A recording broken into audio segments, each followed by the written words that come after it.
everybody, my name's Jax and welcome to the channel. So as the world burns down, I'm still trying to work out how to use Unreal Engine and use Blender and make my own video games and stuff like that. And I have to admit, I'm a complete moron, right? I'm an absolute idiot, because what I did is in my last devlog. So this is the pattern of what's happening with me and game development. I start working on a game, I get stuck on one concept like animation or line traces or anything. So I decide to create a whole new project to work that stuff out rather than work it out in the current project. So what's happening is I make a game, then I get stuck on one concept, start a whole new game to try and work that concept out, and then start working on that game, and then get stuck on another concept, and and the pattern just continues. So I end up with like 15 half done games. Well, not even half done, like a 10th done games. So yeah, I'm an idiot. And what I wanted to do is, so in my last devlog, I was working on like a FPS game, a first person shooter, and I was having problems making a weapon system and correlating animations to go with, I don't know if correlating is the word, but having animations to go with the weapons and stuff like that. So I thought, I know what to do. Let's work on a new game and just try and work on the weapon system and weapon animations.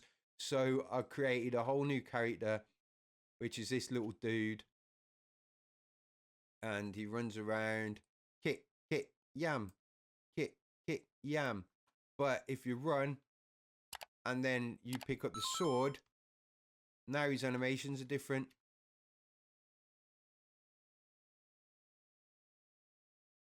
Drop the sword, pick up the gun, now his animations are different.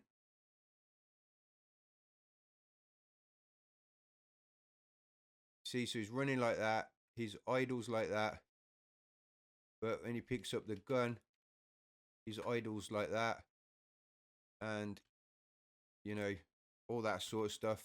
So basically I'm doing a bit more like advanced animation blueprints now.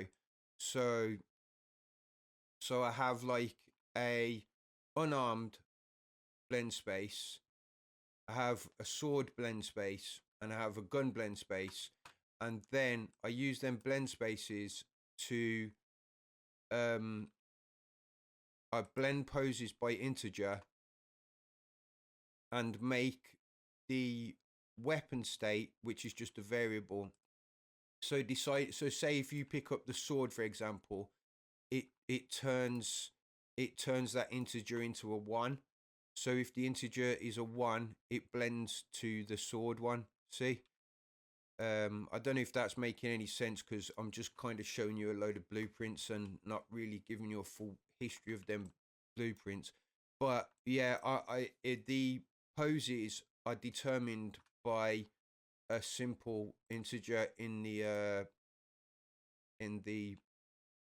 third person character, which is just basically weapon state, and whatever gun you pick up will change that weapon state. So another thing is so that it changes the speed as well. So see how he's running quite fast, but if you pick up the gun, you're running a bit slower. Let go, you're running a bit faster. So the whatever gun you have in your hand, or whatever weapon you have in your hand, is changing other values as well, not just the animations. It's changing like your speed, your movement. I've also done something quite interesting as well. Well, it's interesting to me. I've changed the so controller orientation. So when he's unarmed, see, if I go backwards, he's running towards me backwards, left.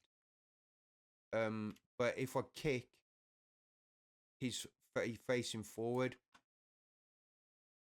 So it changes the controller orientation depending on the weapon state. So with the sword, you can still sort of spin around like that. But if you drop that and pick the gun up, you can only shoot forward, because I need it so that crosshair is linked to shooting forward, so you actually have there is actually an aiming element to it. Because what was happening, if I didn't have the controller orientation change when you shoot, it would just it would just shoot whichever way the character's aiming, so it would just shoot that way, shoot that way, shoot that way. So I don't know if that made any sense, but I'm still working through some of this myself. But yeah, so I am gonna, in the next few devlogs, I am gonna work on this game. You're probably gonna see this little character a bit more. But like I say, I am just trying to work out how to do the weapons and to switch animations for weapons.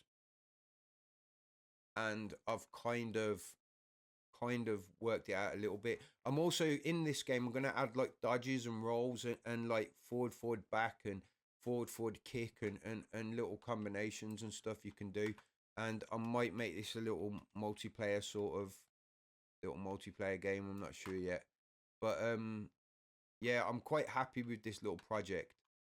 But I really want to make a first person shooter. That's the only thing I really want to do. But I need to learn how to do everything. Yeah, so that's what I was saying. What I might do is use the rest of this year just to continue learning about Unreal. So not actually developing any games for the next few months at least anyway. Just practice stuff, and then sort of in a few months come up with a solid plan for one game with all the stuff that I've learned, to work on one game for like say 6 months or something, and just do it like that. Because I'm back and forwards a lot with a lot of this stuff, and it does just feel like I'm just practicing and learning. So um yeah, some of this stuff's like second nature to me now, like blueprints and animations and variables. Like I just understand them now, whereas before I didn't have a clue. So yeah, I am getting somewhere at least. But yeah, thanks for watching. If you're sticking around as well, thanks for sticking around, and hopefully this journey does go somewhere. But yeah, thanks for watching, guys, and I'll see you in the next one. Goodbye.